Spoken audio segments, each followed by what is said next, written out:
urgent. From the station that's on your side, breaking news.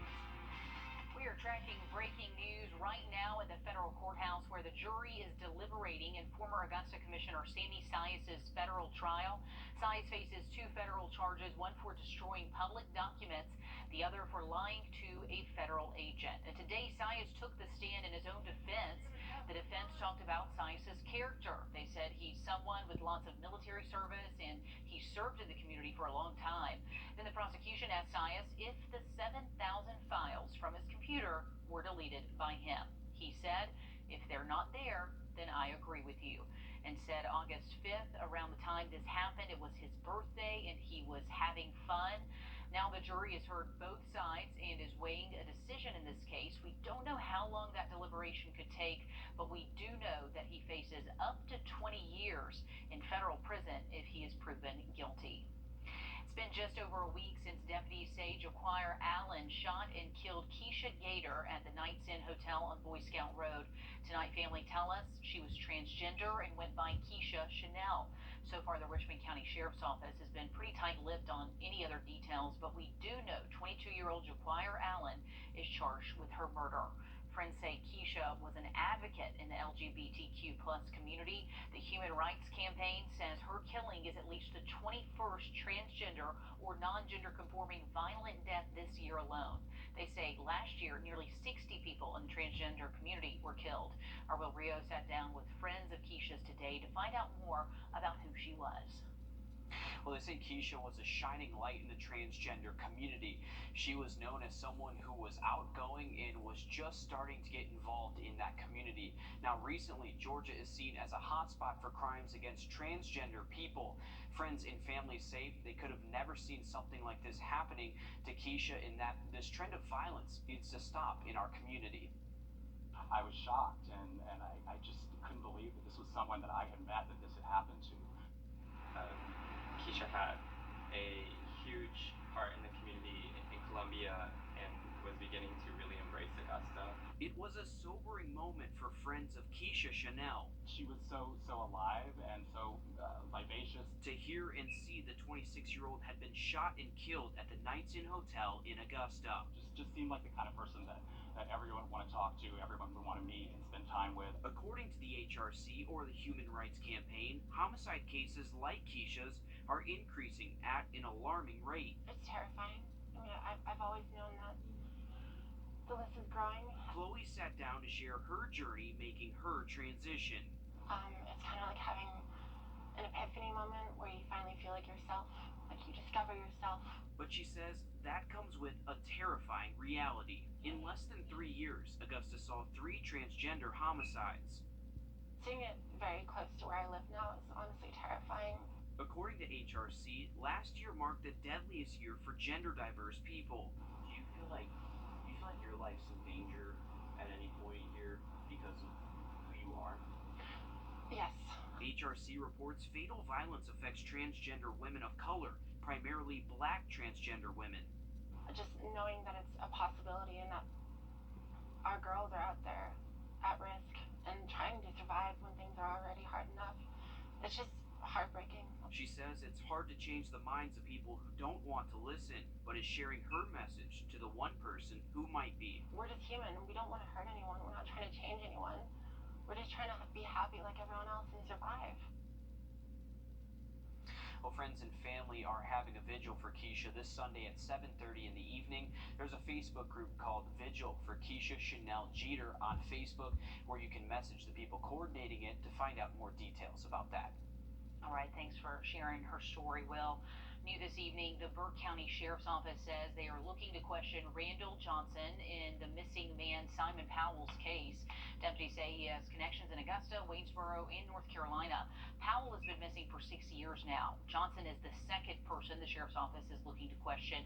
The other person they're still looking to question is Crystal Simmons right there on the left.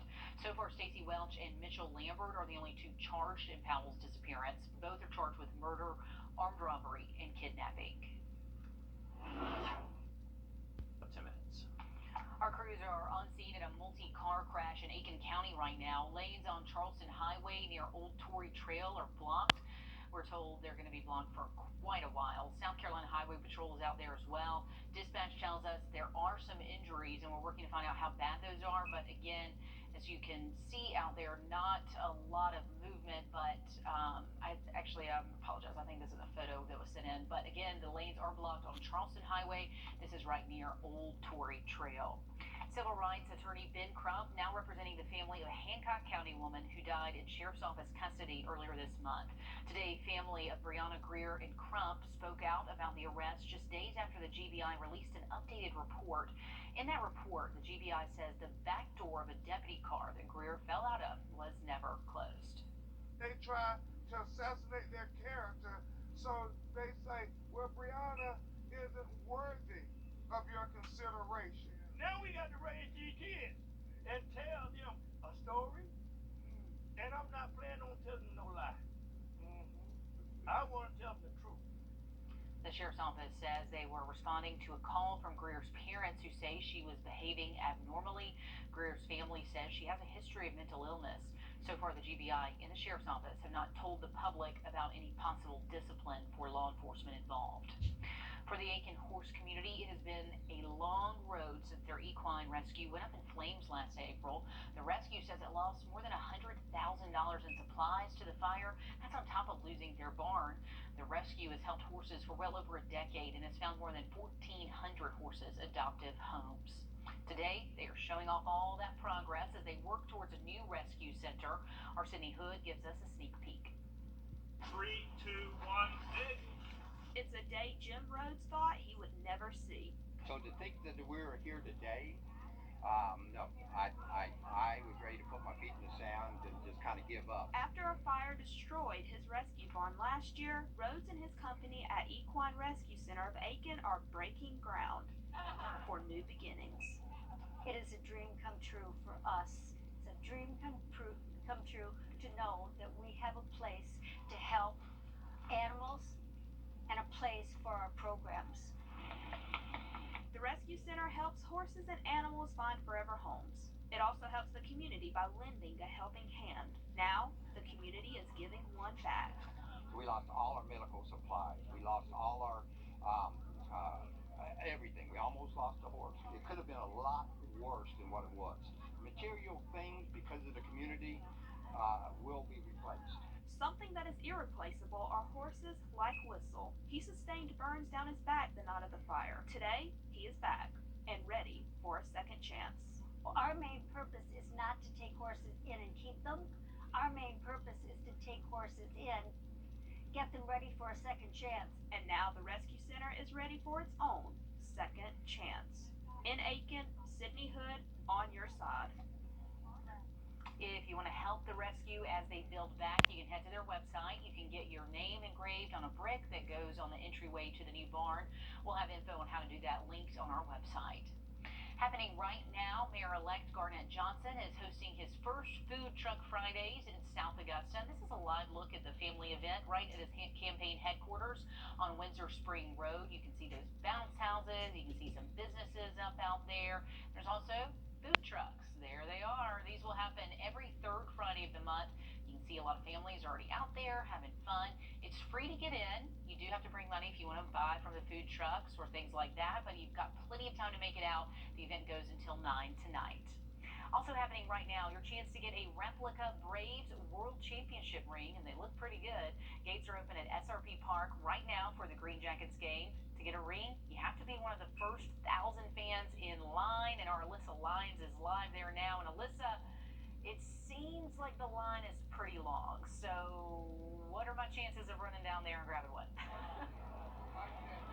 Not too good, unfortunately, Laura. They actually just tore down the tables. I want to say it probably took less than 10 minutes to get people through here and give them one of these bad boys.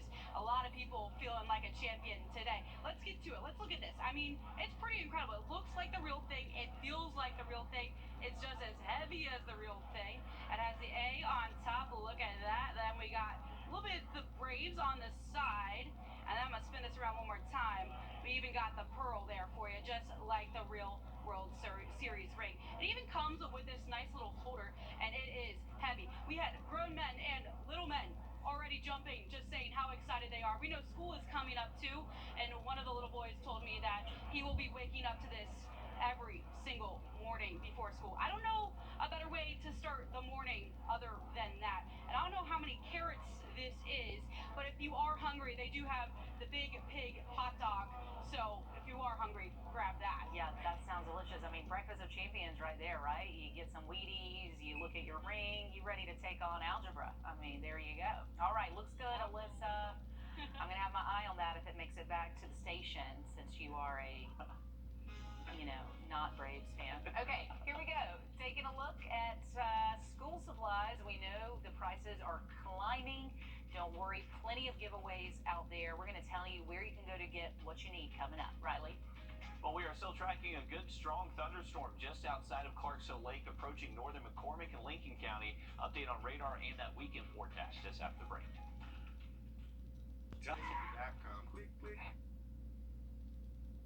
You might remember this epic moment that our superstar reporter Will Volk hopped right into the pool during Brandon Wild's senior Olympic Games, fully clothed, might we add. While he is now getting honored with one of their Olympic medals for his splash. This is from the ceremony today. Volk got the medal for his coverage, enthusiasm, and the fun he had with guests, which is really what it's all about. Other seniors got medals for the points they earned during the Olympic Games, but yeah, we love this. We could watch it on repeat, really, and so did all those awesome seniors out there. But Riley, great day. They're in an indoor pool. Great day for an outdoor pool. Absolutely. Another hot one. We actually have to 97. The storm chances look to remain mainly isolated early next week. If you're just joining us, we are still on standby outside of the federal courthouse as a jury deliberates the Sammy Sias federal trial. This is a live look. They are inside. This is for former Augusta Commissioner Sammy Sias. He faces 2 federal charges, one for destroying public documents, the other for lying to a federal agent. And if convicted, he could face up to 20 years in federal prison. So we are expecting that verdict to come down at any time now. We'll be sure to bring you more live coverage as soon as we get a verdict back in this case. Columbia County students and Richmond County elementary schoolers are back in the classroom next Thursday. Parents, you're probably still scrambling to get what they need before then, and that's okay. The National Retail Federation says that's costing families more than $160 extra this year than it did just a few years ago. Our Maria Sellers is live for us at the Henry Brigham Community Center, where a free giveaway just wrapped up there. So Maria, you've been out in the community today. How important are these supply drives right now? Well, one local mother told me that they are extremely important, especially as inflation rises. We'll hear from her in just a few minutes, but this one here at the Henry Brigham Community Center was one of 2 today. The others took place at May Park, and between the 2, there were more than 300 backpacks given away.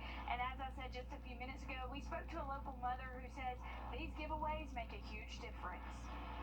Times are hard right now. I think the cost of everything is going up. Williams is a mother of 5 kids.